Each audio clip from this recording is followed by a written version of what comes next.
Hello and welcome back. This is Don't Watch at Night, a spooky little podcast dedicated to Spanish language horror and Latin American horror. I'm your host, Valerie. And I'm Veronica.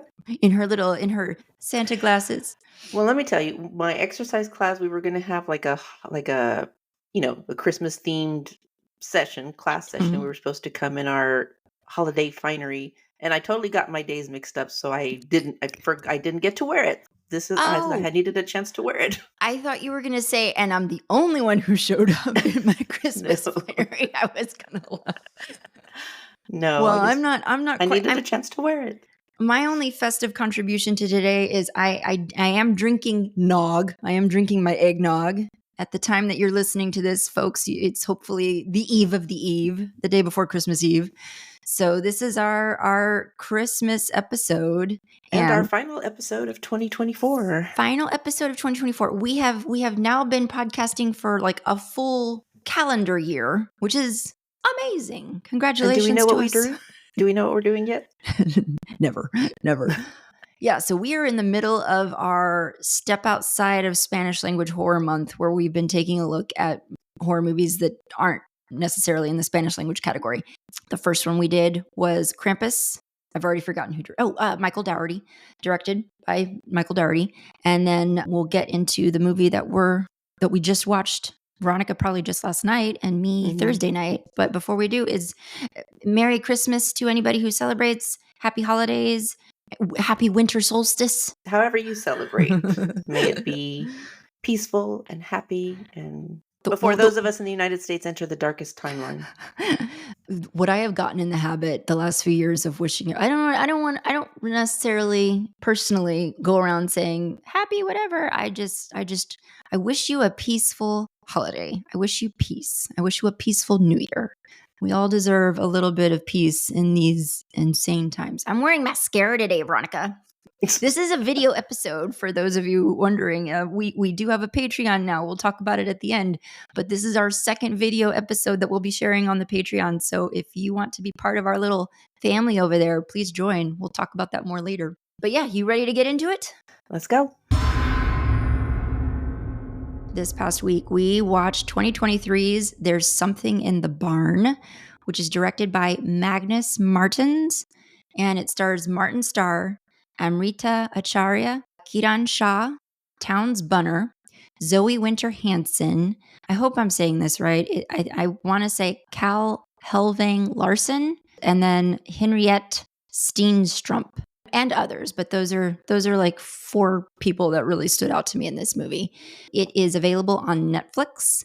Hour and 40-minute runtime. Let me read a little bit about it. Bill moves his American wife Carol and children Nora and Lucas to Norway, where he's inherited a family estate. There, Lucas discovers a mischievous barn elf from ancient folklore living in the barn who plots to get rid of his American intruders. So yeah, just know before we go in, we've watched this movie. We're going to be talking about it in full. So if you haven't seen it and you feel like checking it out, go to Netflix and get that done. Otherwise, just know that we've got spoilers coming. So I guess I will open it up to you, Veronica. What did you think of this movie? What the hell? What the hell? Not my favorite. Okay. Even for, and I know it was going for campy, but I didn't find it funny. Maybe once I chuckled, but other than that, I didn't really find it funny. It just didn't really work for me. Yeah, there were lots of. I mean, I chuckled a few times. There's lots of dry humor in it, and it's very quick in passing, and so it's very easy to miss if you're not locked in and paying attention. I feel like the funniest moments happened frequently with the sheriff of the town, who's just this woman who does not necessarily show any interest in these Americans and is just like, okay, whatever, you're crazy. I'll talk to you later. Don't drink and drive. The classic stereotypical tropes of Americans. That's her framework for what she thinks of them, and she tosses those out and I would periodically. Agree. and she's not wrong. But I found her delivery funny. There were moments, but yeah, not as funny as I was expecting it to be. Yeah, very interesting kill scenes.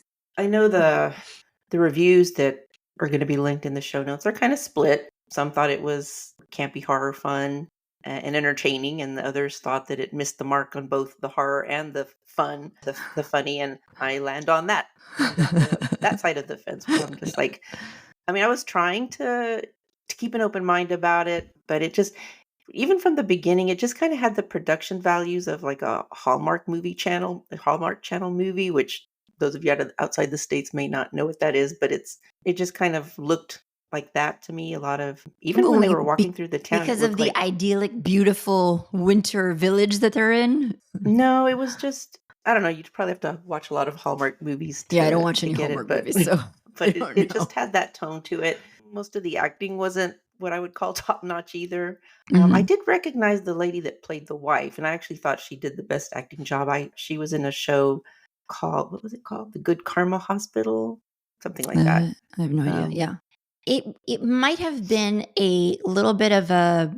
If it were a little bit tighter, I think it's like an hour and 40 minutes. It runs kind of long, in my opinion. And there's a pretty for a horror comedy, yes, definitely. For a horror comedy, and there's like action doesn't really pick up until, I mean, quite a ways into the movie, I feel like. So I feel like if they were to maybe tighten that up a little bit more, it has potential. Once the action does get going, it's entertaining. There's some fun stuff that I think comes into play. But yeah, the first half of the film is just sort of like the build up to all of this. And it's just it's a fish out of water story with these Americans who just show up in this little community in Norway and are bound and determined to make, the father is bound and determined to make it work, but it's just this bumbling fool who doesn't know what he's doing. And so I hated him. Like, he's just totally useless, like totally useless.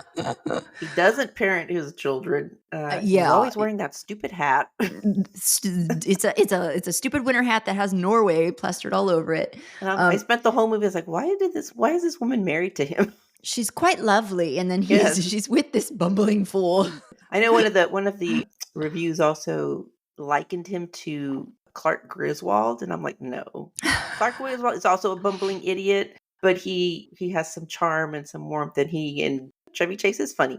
Well, and I know they were kind of going for that, because I think they even kind of mirrored one of his scenes where he's doing the dramatic plugging in of his Christmas decor outside. Whatever his name was, I don't even remember.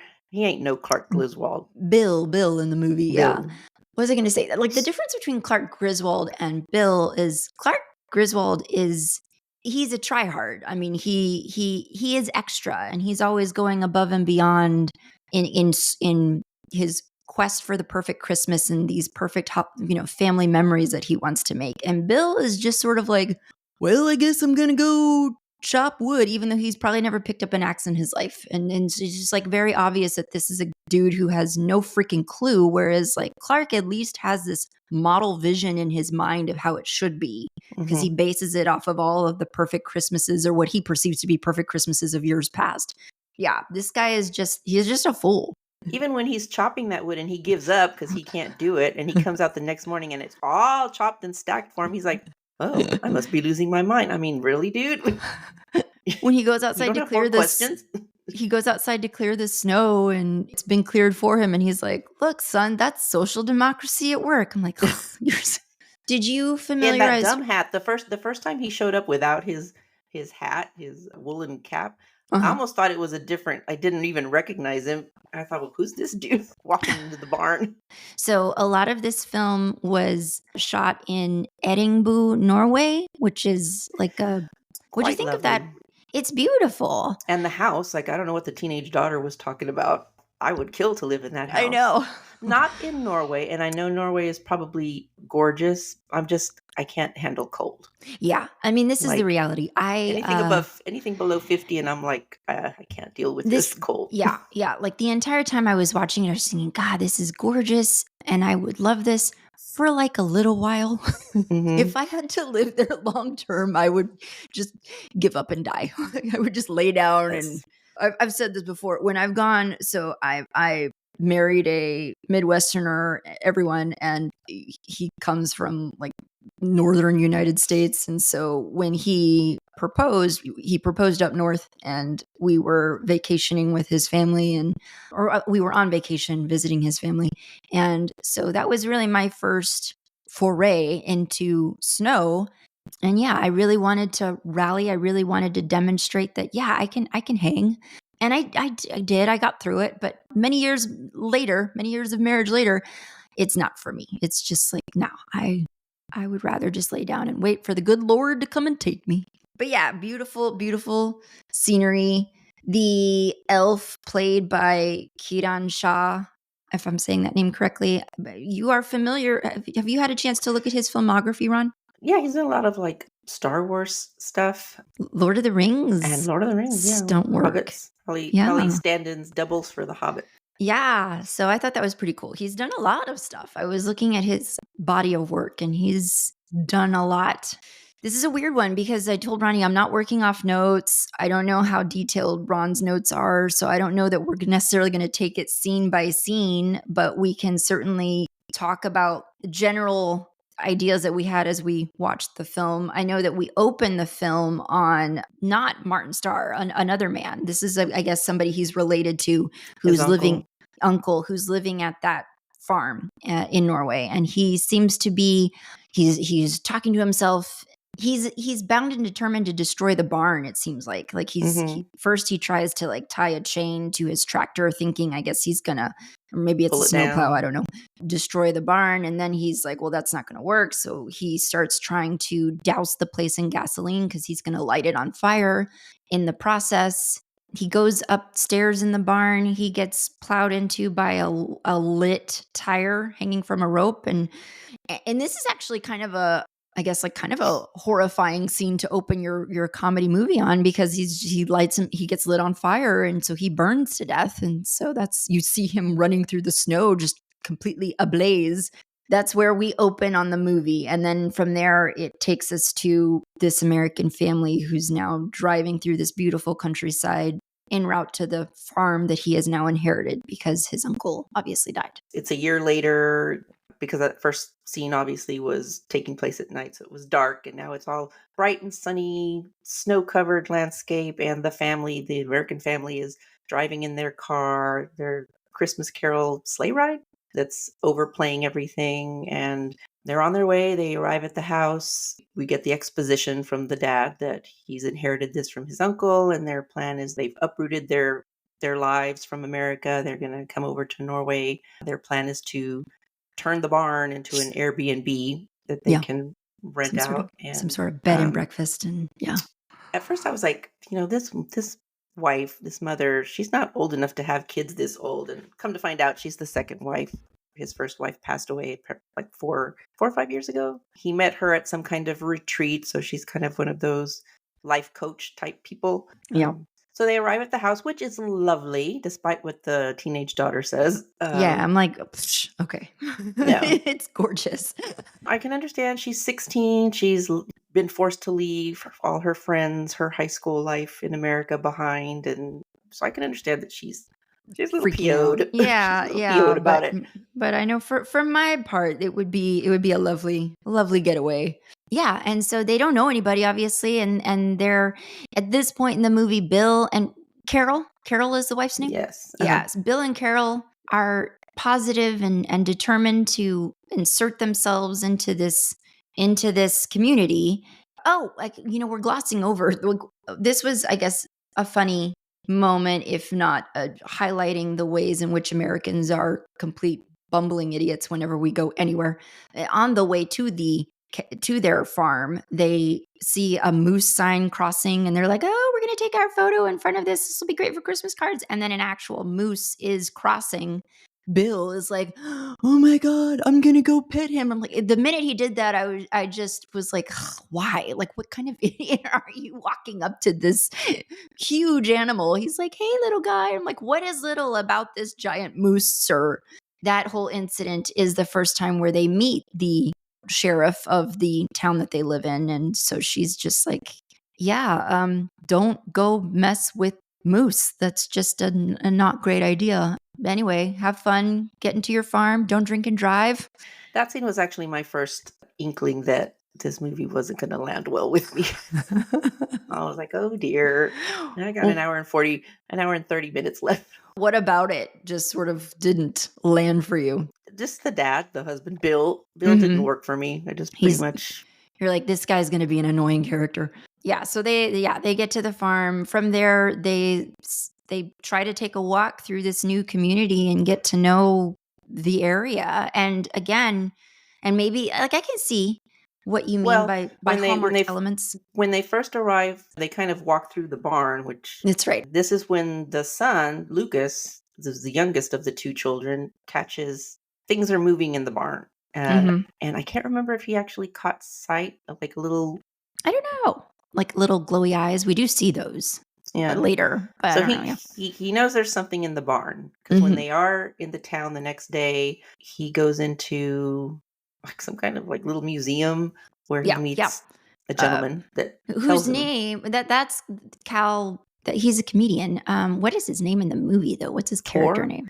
Tor. Okay. Yeah. I want you to take us through like what he says here in a second. But before that, I do want to just point out one thing that, again, playing on these American tropes, this American family walks into what looks to be like a diner, a little cafe or whatever.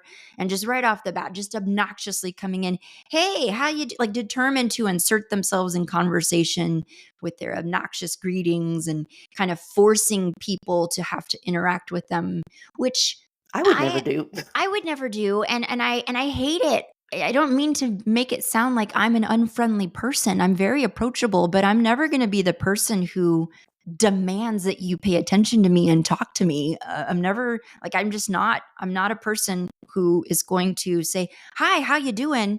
Walking down the street and should I pass you? I might give you a polite smile, but that's it. That's the extent of it. Yeah. The fact that they do this the minute they walk into this cafe bugged the crap out of me because it's just like everybody's just kind of, I'm like, read the room, people. Like, tone it down. I mean, they're clearly not that into you, so you're operating at a 10. I need you to turn it down. While they're doing that, embarrassing themselves in this cafe, little boy Lucas does wander over to that quaint little, I guess, like, what is it? An outdoor exhibit? It's an exhibit of some kind of like a gnome village. Something and that's like where he meets Tor. And what is it that Tor talks to him about? Just tells him about barn elves and how they will help you if you treat them well and if you abide by the rules, which are basically, what was it? No bright lights. They don't like change, so no changes. No loud noises. No loud noises. Yeah. Which I'm already like, because the parents' plan is to turn that into a Airbnb. So he tells him about give him an offering, give him a treat, and, kind of establish a good rapport, a good working rapport right off the bat. So Lucas takes this to heart because he knows there was something in the barn. So when they're back home, he goes back out to the barn and the gnome, are they gnomes? Well, elves, barn elf, Because look, last year, just as a quick aside, for Christmas, gnomes must have been the thing because I bought a whole bunch I have gnomes all over my house. This is my biggest one. Okay. You're becoming one of those people with your little niche. I want to fill my house with Krampuses, so it's fine. That's cute. And my kids think this is creepy. I think it's creepy. It's cute. It's cute. Cute. I'll send you pictures of all the rest of my gnomes. But anyway, I wasn't sure. Like, I was thinking gnome. So if I keep calling this character a gnome, apologies, but it's a barn elf or a Nisa. Nisa, which we'll get into in a minute. Yeah. But yeah, so Lucas takes out and the Nisa, the barn elf, shows himself to him. Which I wasn't expecting to see it so soon. I was like, I wasn't expecting him to be so tall. Yeah. I was expecting like small, like this little dude. I'm going to start buying you, now that I know you're into this, I'm going to start buying you like truly creepy looking elves or gnomes to put up in your house. So Lucas gives him was it a cookie? I think it was a cookie. Yeah, cookie, yeah. Offers him cookies. And what was this gesture? What did it mean again? I guess just so what, for those of you who will not be watching this, Veronica's putting my hand over my heart. Yeah, I guess it's just a way to like communicate friend, communicate friend. Peace, whatever. Yeah, because the barn elf doesn't speak English, apparently. They kind of set a tone of like, okay, we're going to be chill with each other. And this is why when the dad later on can't chop the damn wood and can't shovel out the snow for the car, it's the barn elf that has done this because he's been offered a cookie. He's operating on the assumption that things are going to be cool with this family. Which is very much part of what the Norwegian folklore is for barn elves. What we found on the internet about the Nisse, which is spelled Nisse, kind but mischievous Nisse can change their size, which would have been cool to see. Oh, yeah, That did yeah, not happen yeah. in the movie. And, Can change their size and even become invisible, that which too makes would have sense been because I cool was to wondering, see. was like, how does a barn elf this big go unnoticed for so long? Right, But right, okay, yes. so they can become invisible. If treated well, they will happily help around the house or farm while we humans sleep. The most famous of the Nisse are the Yule Nisse, which have a special role for Norwegians in their Christmas celebrations.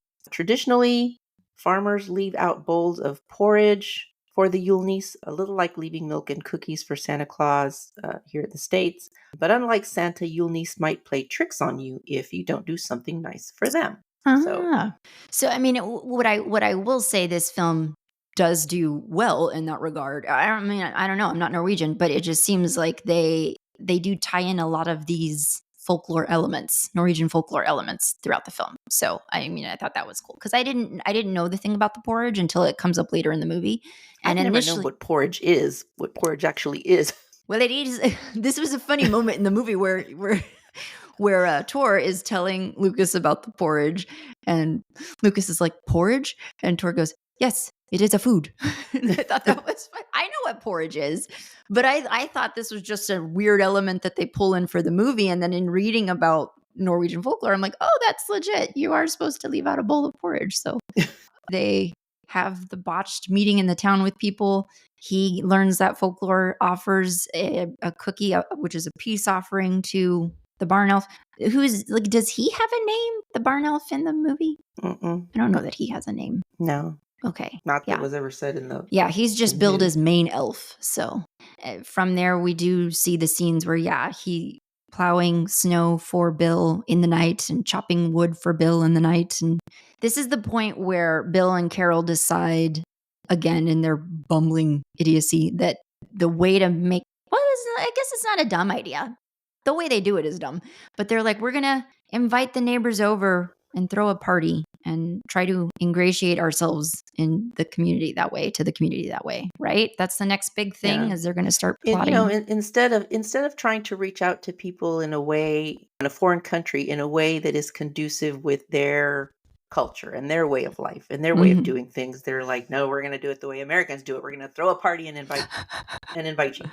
But where do they decide to throw the party? That becomes problematic. In the barn.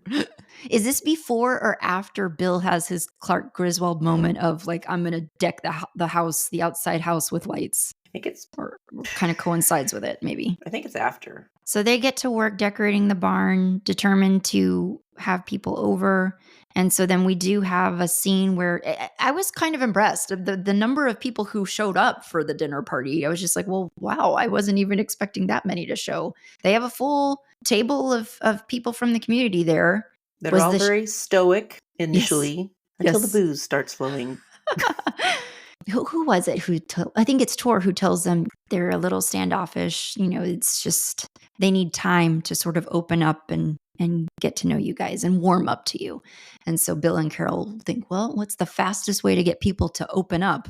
Booze. And so then we get a bunch of scenes of just people just throwing back all kinds of liquor, including I think somebody from the community is like, this is my moon. He holds up a thing of moonshine basically and is just like, I made this myself. You want some? And Bill's like, no, I think I'm okay. But they are getting increasingly inebriated, and we are starting to see a friendlier side of these townspeople come out. And meanwhile, down below, we have our barn elf watching all of this and getting increasingly frustrated because this is everything he hates. Poor Lucas, he knows this is not good, and he keeps trying to turn the volume down on the music, and his surly 16-year-old sister meets another Norwegian teenager who is drinking, and so they start drinking together. And later on in the evening, after a night of imbibing, the daughter pukes. It goes through the floorboards and lands right on the face of our little barn elf. So this is kind of like the cherry on the cake of his evening, right? This is kind of, I think, and you don't gotta be an elf to hate getting thrown up on. So this is kind of his tipping point. This is kind of the line in the sand has been crossed severely, and then Lucas just kind of pulls the plug on the music literally and says, "Okay, that's it. Party's over." Instead of the parents doing this, it's the kid, the youngest person in the room. Okay, everybody out. Party's over. Right. And honestly, this is where Bill was really starting to bug the crap out of me, because once everybody leaves and they're escorting their drunk daughter up to her bedroom and she's just mouthing off at them the whole way, he's really useless. And it's his wife, Carol, who's having to be the disciplinarian and just sort of like isn't. And I think at one point he even actually refers to her as stepmom instead of just mom. Feels like a bit of an unnecessary cut. So yeah, this is where I just was like, what a complete weak sauce man. He can't like be a parent. He's relying on Carol later to do on it in the for him. movie, he even when Carol is trying to tell him you need to parent your children, he even makes a remark like, "I know, Carol, I'm their father." And I'm like, well, then act like their damn father. Right. Yeah. And so then the next thing, I do have some notes. I did some scribbling in my phone, but the next thing I guess is where Tor is telling Lucas. Well, first of all, Tor is amazed to find out that the lore is true. He's obviously never seen a barn elf before. So to know that, oh, they do exist, it's real. Okay, well then this is what you got to do. And so he does. This is where he tells Lucas about the porridge. Or I don't know if I might be, that's the next thing I have in my notes. So I might be skipping some key stuff that he tells him about the porridge and how to, because Lucas knows that, what has hit the fan and this is not good because the Christmas decorations have all been shredded. Bill had put up like a big, huge inflatable, like Santa. Motion sensor activated. So he's like calling out, ho, ho, ho, ho. And it's obnoxious. And they wake up the next morning and it's all been shredded. Everything's just like strewn all over the front yard. So Lucas knows he's got to be the grown up in the room, and he has to take matters into his own hands. So he consults Tor again about what can I do to make amends with our barn elf. And I don't think Tor believed that it's true. I think that comes later when he actually and the dad show up at the end. Right. He's still thinking, he's just kind of placating. Just kind of going along with Lucas and saying, okay, this is how you do it. You make an offering of porridge, and he tells him what porridge is and how to make it. So in Lucas, very specific way that you have to make it, which I read is legit. All of that is legit. There is supposed to be a pat of butter in there and all this stuff. I was like, wow. Is it like cream of wheat? I don't know. Anyway.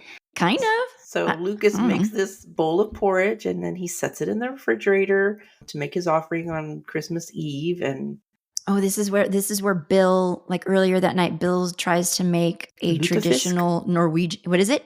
Lutefisk. I may not be saying it right, but that's what I heard. Yeah, a Norwegian dish of fish, and man, I don't even like seafood. The way Americans I like cook seafood, it, so and I would not be down with that. I would eat that. I would not eat Bill's. Nothing about that plate looked appetizing. Nobody ate dinner that night because it just was wretched. So Bill gets the munchies, in the middle of the night, and he goes down to the refrigerator and he eats the porridge, which was like an ass. Just everything this man does. And so what Lucas is like, that was for the barn elf. What am I going to do now? And he decides, well, let me give this offering of lutefisk to the barn elf. Surely he'll appreciate it. It's a Norwegian traditional dish. And oh man, that was the absolute worst thing. That was like adding insult to injury. That was a knife right through the elf's heart. And so from there, it's like, it's on. Now is when we start to see things go awry. Because this is now Christmas Eve. Oh, and at their Christmas party in the barn, Bill had asked one of the local Norwegian townsfolk to, and I don't know why he wanted him to play Santa to come. He's got kids that are old enough that. Yeah, Lucas is at most 10, 11 years old. Yeah, I think that level of magic is gone at that point. So I don't know why he was having this Norwegian townsman whose name I don't remember or didn't catch come to the house dressed as Santa. But he comes to the house in the evening. The family's inside looking totally bored. And he catches sight of the barn elf outside. He's thinking it's the dad. He's thinking it's Bill. And so he starts following him around the corner of the barn. And it's the barn elf who looks none too pleased. He starts whacking at the side of the barn with a a hammer or something. I don't know exactly what it was. And it causes these very sharp icicles to loosen that are hanging off the side of the barn. And Yeah.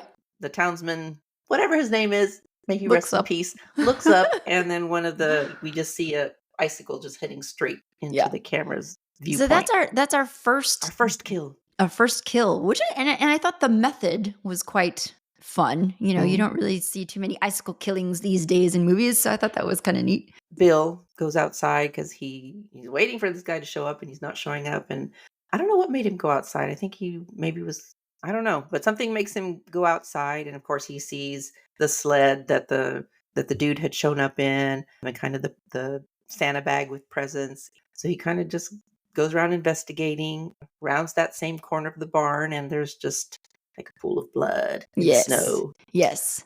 And this is where he obviously, upon seeing this, they do call out the sheriff. This is Well, he looks up. He sees Townsman. We should really know his name. Yeah, I'm looking at the lineup of cast, and I don't even see anybody that looks like him. He didn't even deserve a name. So he's strung up by a string of Christmas lights, and we get the shot of the icicle just like right through his right through his forehead or eyeball or whatever. So obviously, at that point they call the police, and out comes the sheriff. I don't know if sheriff is a term that they would have call her in that area, but that's essentially what she is.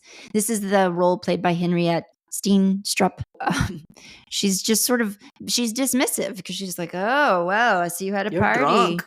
You're drunk. And, you know, it would have been nice to be invited and blah, blah, blah. And lay off the booze, people. Maybe you have a drinking problem, Americans. At one point, they're like, you need to, something happens and they're asking her if she has a weapon on her. And she goes, no, I don't have a gun and we don't carry guns. We're not Americans. We don't shoot each other in the face. So I'm not sure what the event is that happens that has them all in fear. I do know how our sheriff meets her grisly end, but I don't know what leads up to that. They hear her snowmobile start up outside. That's right. So she goes out and at a certain point we come to realize, oh gosh, what happened? Jesus Christ. Because I was like, wait, talking. Wait, because there were multiple elves. So after Bill sees his friend, his townsman, hung up with the icicle in his head, he rushes back inside and tells the family, we gotta go, we gotta leave right now, which is probably the most appropriate thing he does in the entire movie. Yes. Just to try to evacuate. So they all pile into the car, which won't start. Mm-hmm. And then all of a sudden the elf jumps on top of the car and starts swinging at the window shield to crack it. I don't know. Somehow he falls off or jumps off, and Lucas, who knows the rules and knows that they don't like bright lights, said, turn on the headlights. So he turns on the headlights. This kind of temporarily blinds the elf. He falls down. And doesn't get back up. And they hover over him for a minute. I'm like, now would be a good time to kill him, but they don't. Yeah. So when he wakes up, then he just starts like a roar. And a barn elf-like roar, which that's right. apparently signals to other nearby elves, barn elves, Nisa. More of them come appearing out of the barn. So now it's a gang of elves. Yeah. Which makes sense because like at that point in the movie, I was thinking, well, you know, it's just one little elf. Surely we can tackle this. And then once they all start showing up, I'm like, oh, okay, I see the problem here. So now when going back to the point that we were at where the sheriff comes in and she hears her snowmobile start up outside. They go outside and it's because it's one elf is driving around joyriding on her snowmobile. Right. And there's other elves around. And we see this grisly death where the snowmobile elf rams into the sheriff, slams her into a, what do they call them? There's a word. Snowdrift. Thank you. I was like, there's a word for this. And I a Texan, don't know what it is. Snowdrift. We doesn't know. And then I'm not sure how this would happen, but somehow kills her. And then blood is spewing out the bag. I'm like, oh my God, through the motor of whatever. Which, the whole time, that and then the scene where Bill first finds the townsman strung up in the pool of blood on the snow, it reminded me of that song, which is a very cool song, by the way. I think it's called Blood Upon the Snow by Hoosier. Oh, I don't know that song. I don't know that song. It's for a video game, God of War, which I only Okay. became aware of it because my sons are both gamers. So, Okay. but it's a very cool song. Go check it out. Okay. Blood Upon the Snow. Okay. Yeah. So I was just like, oh man, she was kind of funny. And now she's now she's gone. They lock themselves back in the house and they go up because I guess, where else are you going to go? The elves are slamming through windows and obviously they have no problem getting into the home. The family goes up and kind of barricade themselves in somebody's bedroom.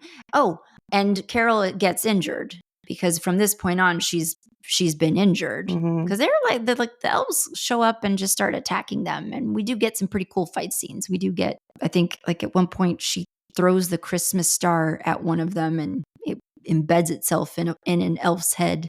At some point, an elf, stabs her in the thigh with something. I don't know what. The people lock themselves upstairs, and the elves are helping themselves downstairs to what? The liquor? The booze, the food. They're just having it.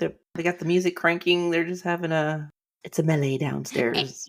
And like while all of that is going on, I was just like, and I understand the scene, the way that it all plays out kind of allows the family to have these moments of confession and sort of, I'm sorry, I'm sorry I moved us here. All of these like realizations and confessions and moments of clarity that they have amongst their little family. But at the same time, while these elves are getting increasingly drunker and drunker, now would be a good time to try to get out somehow, climb on the roof or something, figure out a way.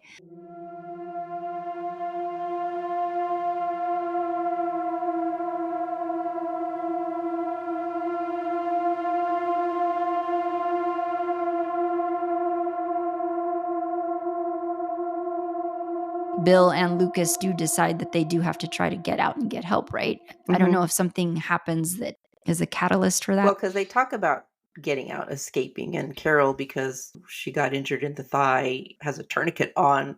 She's like, I don't think I could make it very far. The dad, Bill, and Lucas decide we're going to go. Oh, Lucas says that the guy that told him all the information about the Barnos lives apparently, he said, just across the main road, which I thought was just like, maybe across the street, but a bit further than that. So out in the middle of nowhere, y'all. Yeah. So he's like, Tor, I guess, is the closest person to them. So they decide, okay, the dead townsman that was going to play Santa, his sled is still outside. We can take that. It's all downhill. We'll get on it. We'll go get help. So that's the plan. So they get out and they get on the sled, get away. There are a couple of elves that make chase, but I don't remember what happens to them. Well, like eventually they do get to Tor's house, but yeah, they do have to evade some elves. While that's happening, the elves back at the house that are all inebriated are getting into craziness, including a gun. They do find the one gun that the sheriff did in fact have out at her snowmobile. They get a hold of that. And so, knowing nothing about guns, they do start shooting themselves in the face. At least a couple of them get offed this way. But do they come back? I got the sense that these elves are kind of immortal.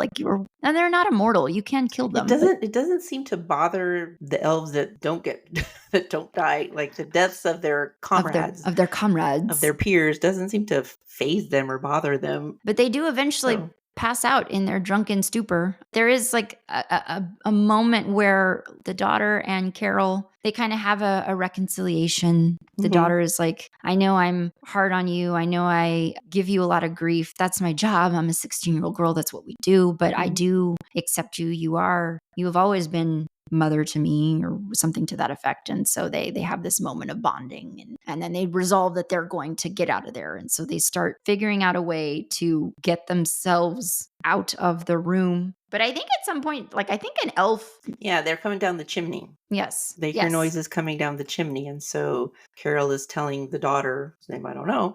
What is her name? Run. She's like telling her, go out the window and just run. Just get away. Nora. Her name's Nora. Yeah. So Nora gets out the window. And starts running, right? Yeah. She starts running. And then the elves that make it into the room down the chimney attack Carol and pin her to the ground. And it looked like they're choking her out. It looks like she's on the verge of being murdered in the bedroom, when outside the elves have caught up to Nora and have drug her into the snowy, dark woods. We see a bunch of eyes. She screams out, Mom! And so this energizes Carol back in the bedroom, and she single-handedly fends off the two two elves that have her. So she incapacitates them. She takes them out, goes downstairs. She's creeping through the That's right. through And the all the living elves room. are passed out. They're all passed out. She finds somebody's phone that's still on the charger. So she takes it. She makes it outside and she makes a call to Bill. And Bill and Lucas by this time have reached Tor's house. Tor, for some reason, is by himself in his house in a tux? Was it a tux? He's gearing a suit of some kind with a cigar. He's all gearing up fancy. for a Dickensian style Christmas night. I don't know what he's doing. He's all fancy. So they show up at his house and they're telling him, we got to go. You got to take us back to the house. Elves attacking, wife and daughter in danger. And Tor's like, what? And again, the little moments of humor at some point later when Tor is driving them back to the house to try to save the rest of their family. Somebody, Bill probably is like, can't you go a little bit faster? And Tor's like, well, I have been drinking. I can't. I can't be drinking and driving. It's against the law.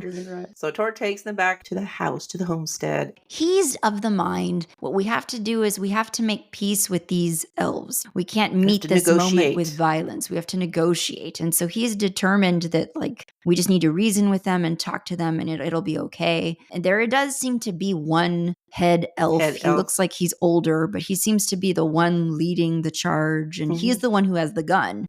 So he's pointing the gun at these men. Tor is trying to because they come across their little elf encampment. And so they see that Nora and Carol are tied to a big post. Yes. And so they're trying to untie them and they can't. And then head elf shows up with his gun and is pointing it at them. And Tor's all like, have you heard of the Oslo Agreement?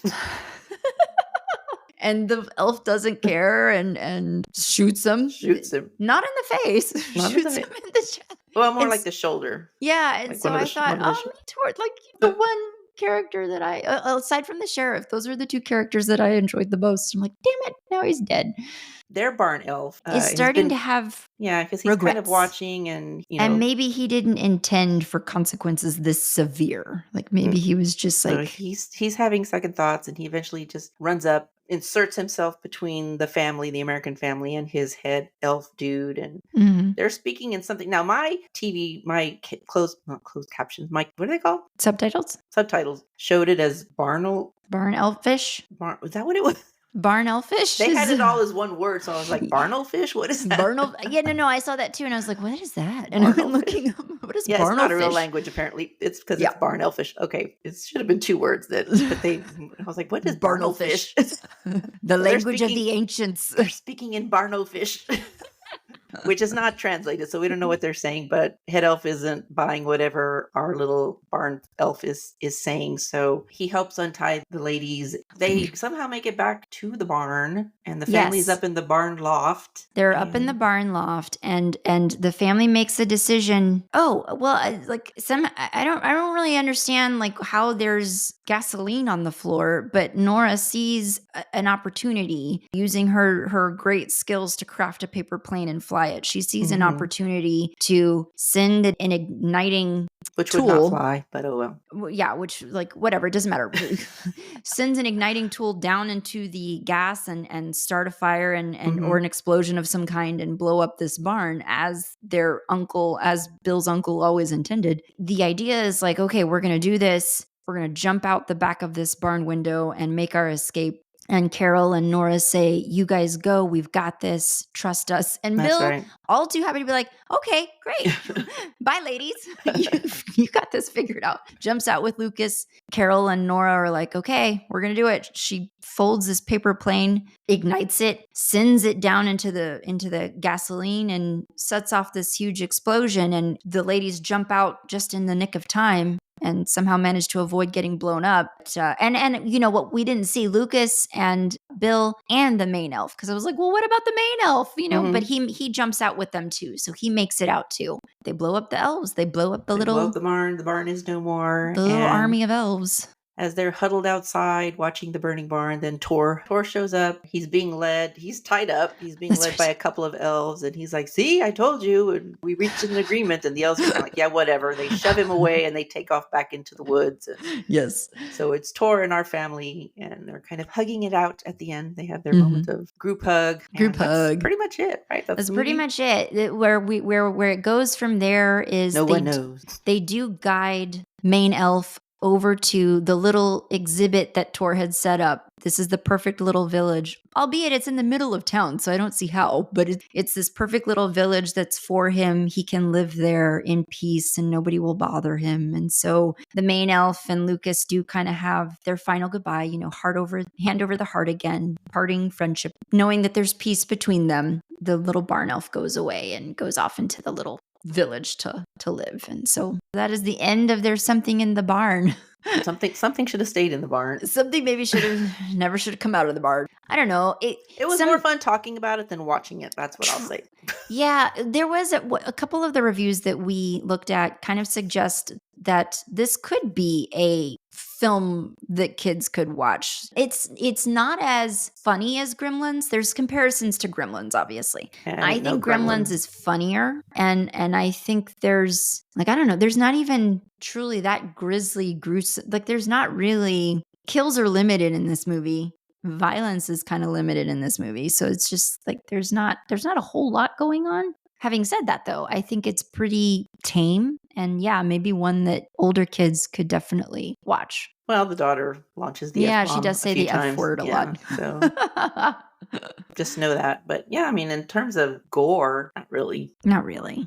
No. Of course, I think we're pretty desensitized. Yeah. So low stakes. And I thought the Norwegian folklore, that is a cool aspect of it that was nice and good to tie in. I always enjoy learning about stuff like that. But yeah, as far as true comedy, I think your strongest players in this scenario are going to be the Calle Helevang-Larsen, who is a comedian, and then Henriette Steenstrup, who is also, I'm looking her up, Norwegian actress and comedian. So yes, that tracks, because these two people, they deliver that deadpan humor in this film, and they deliver it well, versus I think everything else just kind of falls a little flat. Not necessarily a movie I would recommend anybody to watch. I mean, there are other horror comedies that I think, I enjoyed Krampus a lot, and I think Krampus is definitely got rewatchability. This movie, I don't know if it has rewatchability. I did enjoy the Norwegian folklore. I would watch it for the elves, I guess, but I wouldn't watch it for these Americans with their booze and their guns and their speeding. I enjoyed Main Elf. By the end of the movie, I was just I'm glad that he survived. I'm glad that they were able to find a place for him to be. Even though he did murder innocent townsdude. Oh yeah, that's right. He does. He is the one who does. Honestly, I mean, I was glad he was able to find a home. But isn't that weird? That we would feel bad for him when he did he did murder somebody. There was again, Bill is such a doofus. The moment where I think he does, where they're fending off attacks from the elves in their home before they make it upstairs. I didn't see it, but I guess Bill does get bit by one of them. Oh, yeah. And so then upstairs, he's like, I was bitten. So when I start to change, you have to kill me. Yeah, he's telling Lucas, dummy. Double tap to the head. And Lucas is like, they're not zombies, you idiot. I thought that was pretty funny. I wanted us to kind of talk about best movies we watched this year, maybe our top 3. I would do this in order. So, and I'm kind of I tried to be okay, are there any on this list that I think are truly scary? And this number 3 for me is not scary. It wasn't scary, but I put Tigers Are Not Afraid, obviously, because I do love Issa Lopez. So she had to go on there, but she's not it's not necessarily a scary film, so it doesn't get number 1 status. That's my number 3. Sister Death definitely had some scariness to it. And so I guess by that virtue, it should be number 2. Also, honestly, Killer Book Club, even though it's not, Killer Book Club was February of this year. Okay. One of our February movies. I don't know that it was my favorite movie, but it does kind of follow the formula of at least American scary movies in terms of, your slashers, your Scream movies, your Friday the 13th stuff kind of follows that formula. So that could also be a tie for 2 for me. But my number one was When Evil Lurks. Which one's that one? Damien Rugna. Remember there's an evil that is We just watched this not that long ago. Is that the one where like the 3 different homes? It's the one where it's like remember the goat scene? There's like Oh, yeah, the yeah, yeah, evil yeah. is infecting. It's sort of like you kind of get the sense that this It's evil like is kind of passing a from viral okay, yeah, thing. yeah, yeah, yeah. And I thought that was pretty gruesome and scary. And so, yeah, that would be my number one. So on my list, okay, so take off El Espinazo del Diablo since that was last year. I did have Tigers Are Not Afraid on my list, and then I had Killer Book Club on there also. Just I thought that one was kind of fun. And then so I guess Tigers Are Not Afraid would be my number one, and then I would put When Evil Lurks, When Evil Lurks, as number 2, and then Killer Book Club as number 3. Yeah, I mean, and Atarados has plenty. That's another Demian Rugna that we watched this year. That has lots of scariness too, as well. But When Evil Lurks, for me, it married the scariness with like a really, I thought, well done plot. And Atarados, also really cool movie, but I had questions at the end of it that just went unexplained for me. So you gotta tell me plots, because I don't know. I'm not matching plot with with titles. I don't always pay attention necessarily to titles. Which one was that one? Veronica, these are like fairly recent movies that we looked at. Atarados was like in September.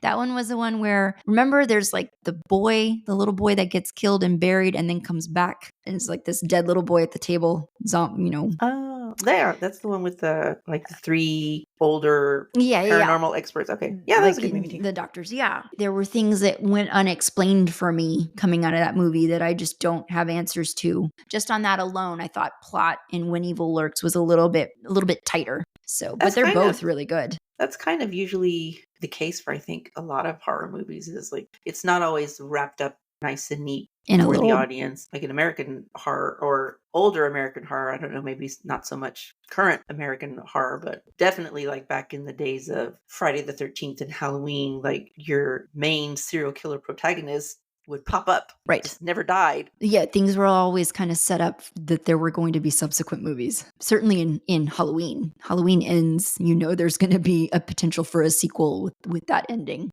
Oh, yeah. Recommendations. Anything that you want to recommend to people that you're listening to, watching, reading. Doesn't have to be horror.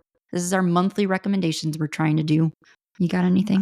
Well, as a Christmas movie, I would recommend for children and adults. It's an enjoyable movie. I love it. It's Klaus, which is, I think it's on Netflix. Have you seen it? Once again, I have never watched it all the way through. My kids have already seen it this season, but I love it. I utilize when the kids get on a holiday movie, I utilize it as the time to get things done. Whether it's watch it. I like the song. I've listened to that before, movie. But I still have never seen. I know I have seen enough that I get the general story, but I haven't watched it through all the way. That's one of my favorite holiday movies. I have already watched. I'm so behind on watching my holiday movies. The only one I've watched so far is Miracle on 34th Street, the original.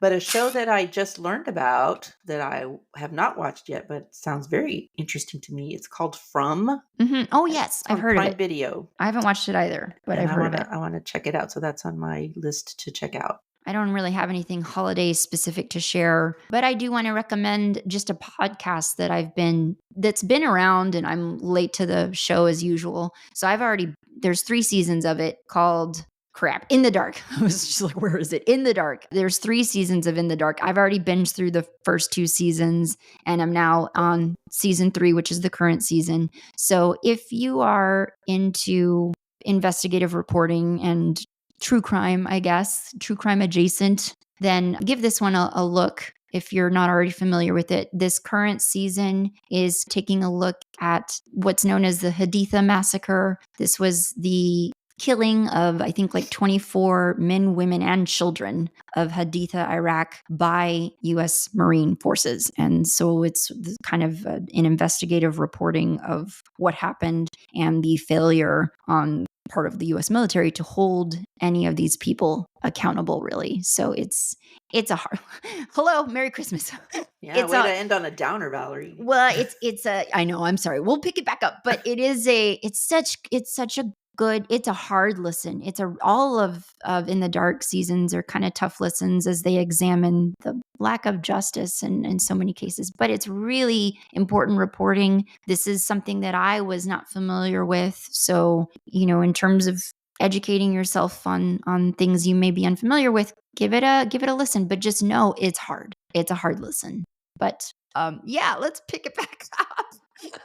I did find a drink that I wanted to try. Can you believe it? Ooh, okay. A Christmas cocktail? A mistletoe martini. Oh, okay. What's in it? Do you have a Christmas beverage? Well, while I'm looking. Thank you honestly for bringing it up because I forgot. I was going to try to recommend something to folks. This is something I've had at Christmas time. I don't think I'm going to be doing it this particular time around because I'm going to be trying other things.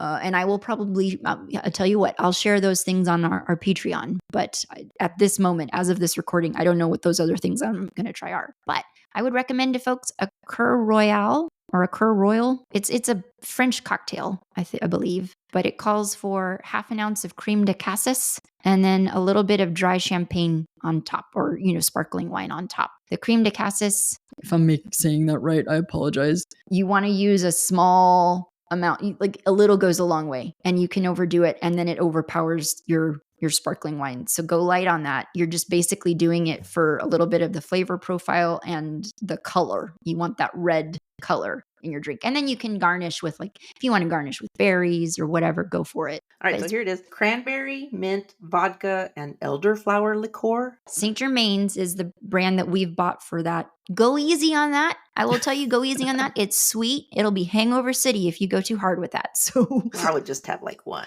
but yeah. But it just looks so pretty. You should try it. I'll let you guys know how it turns out. Put out some porridge for the barn elves. I just want to keep hanging out here. I don't want to go into 2025. Let's just pretend it's not happening. I'm being dragged in, scratching and clawing at the floor. Against my will. I did not sign up for this, and yet here I am. Yes. Yeah. Thank you guys for listening and for being part of this journey with us. We have definitely grown in terms of listenership. And so we're so thankful for that. And we appreciate you guys being part of this with us. Before we let you go, we do want to remind you that we do have a book club discussion episode coming up at the end of January, where we'll be talking about the book Extended Stay by Juan Martinez. We've got fun stuff planned for that. If you want to be part of that discussion, you can always email us your take on a book or questions that you have about a book that you'd like us to address on the show. But you can also be interactive in the discussion with us if you go and join our Patreon. So the other reminder we want to let you guys know about is that Don't Watch at Night does now have a Patreon that you can join. We have one tier. It's the $3 tier. And when you join, you do get access to book club discussion. You'll also get one video episode a month. You'll get an invite to one happy hour kind of streamed event a month. Next year, we want to do virtual live shows. So this is your opportunity to have first access to that. Don't feel shy about dropping us a review. It does help other people find the show. If you like what you're listening to and you want to keep hearing more, give us a rate and review.